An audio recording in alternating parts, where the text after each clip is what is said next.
Hello, today we're going to talk about a missing persons case out of Bismarck, North Dakota. It's a gal that went missing back August 2nd, 1994, named Michelle May Julson. Now, in 1994, Michelle was 26 years of age. She was about 5'5" and 150 pounds. She had blue eyes and brown hair.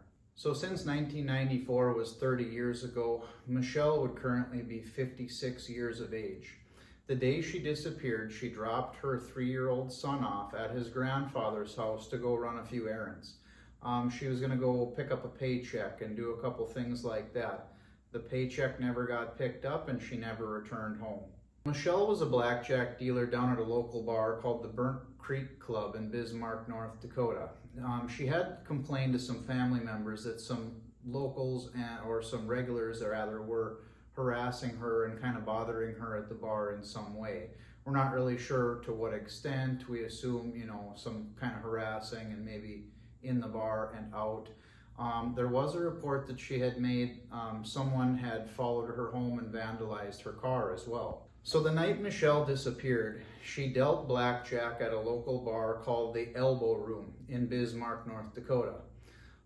She basically worked there, and after she went home, nobody ever saw her or heard from her again. At the time of Michelle's disappearance, she was living at the 700 West block of Sweet Avenue in Bismarck, North Dakota. 6 days after her disappearance, her '87 Ford Thunderbird was found in the Comfort Inn parking lot. Now, the family thinks that this may be suspicious since the car hadn't been seen at Comfort Inn previously. Investigators during that 6-day time frame had been scouring the area for Michelle and her car, so the family feels that they would have found the car sooner if it was at the Comfort Inn. So they're assuming maybe foul play went on and the car was brought to the Comfort Inn later on. There was basically no evidence found in the car at that time. Another thing the family thought that was suspicious regarding the car was that there was a rock in the engine compartment that was a certain type of stone that is not native to Bismarck. It sounds like potentially the stone is native to more of the Montana area. So it is not conclusive evidence by any means, but odd and suspicious.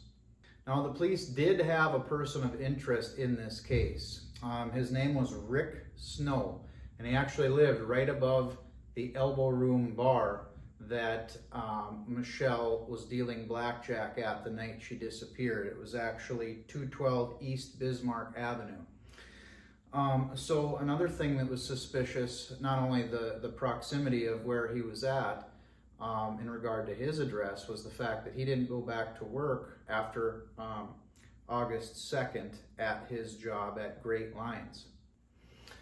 So I hate to say this, but in my opinion, I feel that Michelle may have become a victim of foul play. I mean, there's no evidence to point this direction. However, when a young woman with a young son disappears in this manner, didn't pick up her last paycheck and left her car, it would be hard to assume that she, took off and started a new life without her paycheck or her car. The fact that she also worked, at a nightclub or bar and had several, different men in and out of the bar would also, increase the likelihood of something like this to happen. Her son at the time, as you know, was 3 years old, and I believe he's in his 30s now, and I mean, he deserves answers on this. I can't imagine him having to grow up in this situation without a mother and having all the confusion to go along with it. So if you have any information on this, please contact the Bismarck Police at 701-223-1212.